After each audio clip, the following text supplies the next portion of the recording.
Kapag burang mo.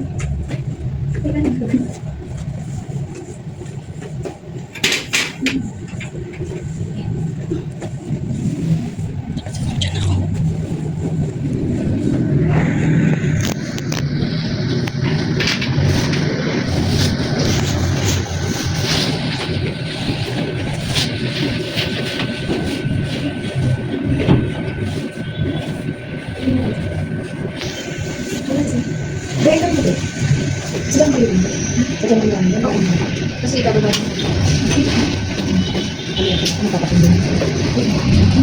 Hindi.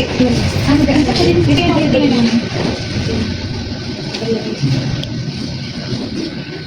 Saan yung sasabitan ng mga nagkakita? Okay, sige. Pero makaya natin. Pagka ayos ko, ikaw naman yung gabi. Di ba? Tingnan natin sa dito. Malawak ang pipis.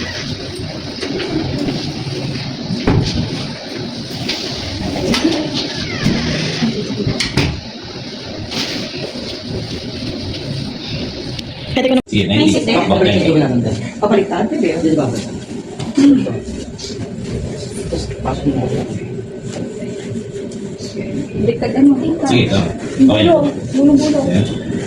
Pwede mo pwede sir. Pabaliktad. Pag ganito. Pwede. Binakita kasi yung... Pabaliktad, naka-round side. Mas mabilis ko isang ano. Tapos, pag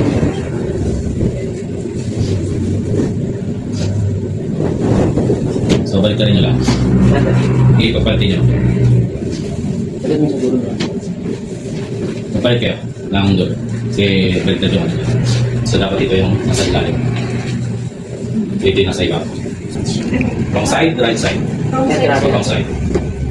Sige, tulong na kayo. Sige, sa taga-video na lang ako dito. Bago na pilit siya. Yan. So, balance it. So, hanggang edge lang. Gitna mo yung... Yan. So, pagpasiyan yung pinakang gitna. So, tingnan nyo kung check kung pantay. So, balance yung dito sa gilid. Kung okay na. Okay na. Next. Blanket. So, maganda tayo. Right side. So, sige. Right Nasa side. dulo na po dapat. So, edge lang. So, level nito ay ibababa mo siya. Nakasya yung pilo. So, higitin nyo dyan mo. Nakasya lang yung pilo. Okay? Okay na yan. Okay? Sige. Next is top sheet. Right side, wrong side. So, right side. So, yung etiketa, nandiyan sa taas. Balik yan. So, yan. So, pwedeng pantay dito. So, pwede siyang pantay. Then, fold. So, dito, patapat niya dito sa pinakang linya. Then, fold. So, yan. So, pwede rin yung isa. Sige, ma'am, pahilang ako itong top sheet. So, ibabawa niya lang ng at least parang isang tangkal. So, kunin niya dito. Kasi ilan. Lalim. Okay. Pagkatapos, ito ba? Okay. So, monitor nyo naman. Good side muna dito. Iisa muna kayo.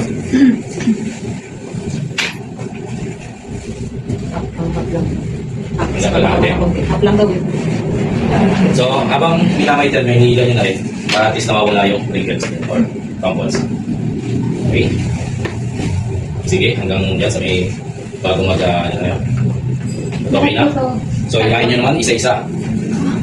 So, from second sheet, blanket, then top sheet. Ilahin nyo para mawala yung mga lukot nyo. Okay? Pag natak na lahat, then saka insert. Like that. So, tingin isang corner kayo. So, 90. So, gawin nyo na 90. So, tingin isa kayo, 90 degree. So, ilahin nyo muna ulit yung ilalim, top. So, naka-insert na po lahat. So, yan. So, 19. So, ilahin nyo muna ito. Yan, pinaka-ilalim. Para at least, ilan na po dyan, no? Okay na dyan. So, ilan po dyan. So, at least, ganyan. Malinis yung pagkakaano. Yan sa kanyo. Monitor. Yan gawa. Ayan. So, yan. So, monitor niya. So, kung ito so pag ito, para at least isang direction. Isang direction lang.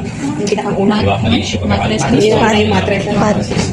Wala yung, okay. Then, Tapos yung pangalawa. usod. Second sheet na. Then, pillowcase, then yung bed cover. Okay? Bed cover. Sige. Kasama po yung pillow. Pillow. Yan. Tapos yung So, basta at least balance lang din yung pagkakalakad mo. Okay? So, for example, halimbawa meron niyang pillow, sige, natin niya. Okay? So, at least kung meron din, kung makakita niyo yung gitna, pwede rin. So, dito, i-ayos niyo na lang din. So, parang imamay ka lang din, pero hindi naman. So, ganyan lang. So, yan. So, at least malinis siyang tingnan. pwede daw natin. Ganyan lang. Ano pa nang ba? So, at least i-pantay niyo na lang po yung pagkakakalakad. Okay?